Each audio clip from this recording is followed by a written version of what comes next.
Power Up Configurator, which can be found under Tools, allows you to define the default LED settings to be used when the light source is switched on.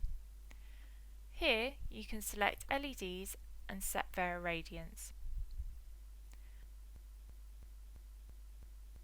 On the drop-down menu, there is Disabled, which means that on startup, no LEDs are selected and irradiance is 0.